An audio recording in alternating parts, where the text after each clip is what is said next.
पूरी दुनिया में तकरीबन 2 लाख से ज्यादा ग्लेशियर्स हैं और कम्युनिटीज का सर्वाइवल इन ग्लेशियर्स पर डिपेंड करता है। ग्लेशियर्स कभी इतने बड़े हुआ करते थे कि वो नाइल रिवर को पानी देते थे, लेकिन अब वो मेल्ट हो रहे हैं और ये रीजन मलेरिया की लपेट में है। लास्ट सेंचुरी के दौरान तकरीबन 85% ग्लेशियर श्रिंक हो चुके हैं और 2030 तक ग्लेशियर्स कम्प्लीटली श्रिंक हो जाएंगे। ग्लेशियर्स इतने अहम क्यों हैं? आखिर ये ग्लेशियर्स कैसे मेल्ट हो रहे हैं और ग्लेशियर के मेल्ट होने से इंसानों और जानवरों पर क्या इम्पैक्ट पड़ता है? इन्हीं सारे सवालों के जवाब के लिए इस वीडियो में एंड तक बने रहें। अगर वीडियो देखने में मजा आ रहा है तो टेक इन्फो को सब्सक्राइब करके नोटिफिकेशन भी ऑन कर लें। ग्लेशियर्स का पिघलना एक डेंजरस प्रॉब्लम है जो इंसानी जीवन पर गहरा असर डाल सकता है। अब जानते हैं इन ग्लेशियर्स से किस तरह हमारे लिए खतरा हो सकता है।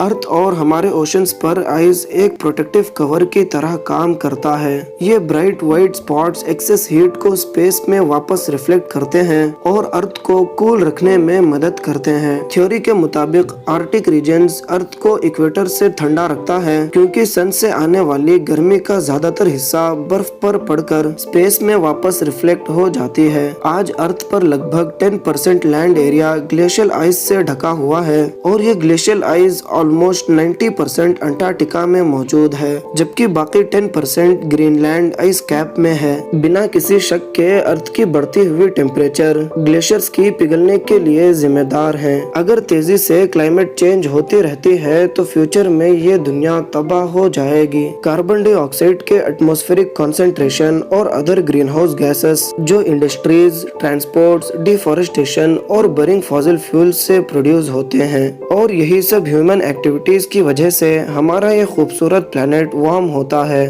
और इसी वजह से ग्लेशियर्स मेल्ट होते हैं। समंदर 90% अर्थ के गर्मी को ऑब्जर्व करते हैं और इसकी वजह से समंदरी बर्फ को पिघलने पर इफेक्ट होती है जो ज्यादातर पोल्स के करीब और अलास्का, यूनाइटेड स्टेट्स के कोस्ट्स पर मौजूद हैं। ग्लेशियर्स के पिघलने से समंदर का पानी बढ़ सकता है जो कई समंदरी एरियाज को इफेक्ट कर सकता है। ये जियोग्राफिकल कंडीशंस में तब्दील होकर तूफानों और उभरने वाले पानी की अमाउंट को बढ़ा सकता है। ग्लेशियर्स के पिघलने से समंदरी पानी बढ़ सकते हैं जिसकी वजह से कोस्टल विलेजेस और सिटीज भी अफेक्टेड होंगे। ग्लेशियर्स के पिघलने पर सिर्फ इंसानों पर ही नहीं बल्कि एनवायरनमेंट पर भी बड़ा असर पड़ सकता है। इससे एयर में कार्बन डाइऑक्साइड और फैटल सब्सटेंस का बढ़ जाता है जो हवा में फैला देता है जिससे एनवायरनमेंट की क्वालिटी खराब हो जाती है। इन बड़े बर्फों के पिघलने से भूकंप, झीलों की बढ़ती हुई पानी की लाइन और बहुत सारे नेचुरल डिजास्टर्स का खतरा बढ़ जाता है।